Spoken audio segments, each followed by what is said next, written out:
Nous allons vous parler de l'alimentation, hygiène, santé à Versailles sous le règne de Louis XIV. Louis XIV est un gourmet. Le roi fait 3 repas par jour. À 9 heures, on sert au roi le petit déjeuner, du vin coupé d'eau, un bouillon et du pain.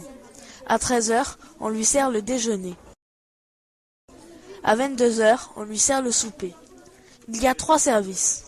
En premier, les potages. On appelle potage tout ce qui est cuit dans un pot. Les chapons, les perdrix, pigeonneaux, crêtes de volaille bouillies. En deuxième, les entrées. Ce sont des tourtes de viande ou des poissons, des pâtés chauds, des ragoûts ou des hachis. En troisième, les viandes bouillies.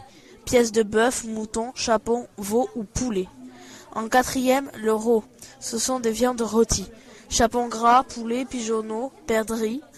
En cinquième, les entremets, qui sont composés de gibier, perdrix, bécasse, cercelle. En sixième, les fruits, fruits frais, pâtes de fruits, compote ou confiture. Le roi a grand appétit. Tandis qu'à sa cour, elle doit assister au repas du roi jusqu'à la fin pour qu'à leur tour, ils puissent déguster le repas. À Versailles, il y avait un grand jardin potager d'où provenaient les légumes que mangeait le roi, préparés par Félix de Tossy. Les plus appréciés sont les champignons, les artichauts, les asperges, les choux et les brocolis. Les petits pois sont les légumes préférés du roi. Pour se laver, le roi se frottait le visage et les mains avec un peu d'alcool. Il ne se lavait pas les dents à cause de ça. Il n'avait pratiquement plus de mâchoire. Il n'a pratiquement jamais pris de bain de sa vie. 2 en 50 ans d'écart, mais il préférait mettre beaucoup d'eau de senteur pour masquer les mauvaises odeurs. Louis XIV se changeait régulièrement.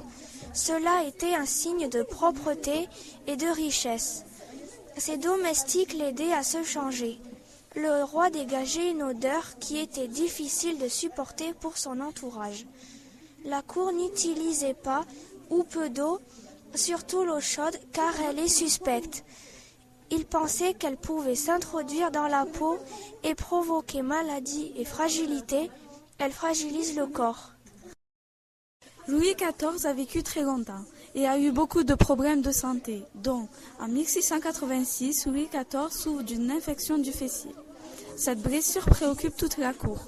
Il nécessite une opération délicate, soignée par les médecins. Antoine d'Aquin, le père tranquille et fagon. Louis XIV a eu plusieurs maladies, comme la gangrène, commençant par la jambe gauche, problème de mâchoire, variole, grave intoxication alimentaire, fistule anale, abcès près de l'anus, problème gastrique. Les médecins de l'époque considéraient que les bains étaient dangereux et qu'ils facilitaient l'entrée des microbes dans l'organisme.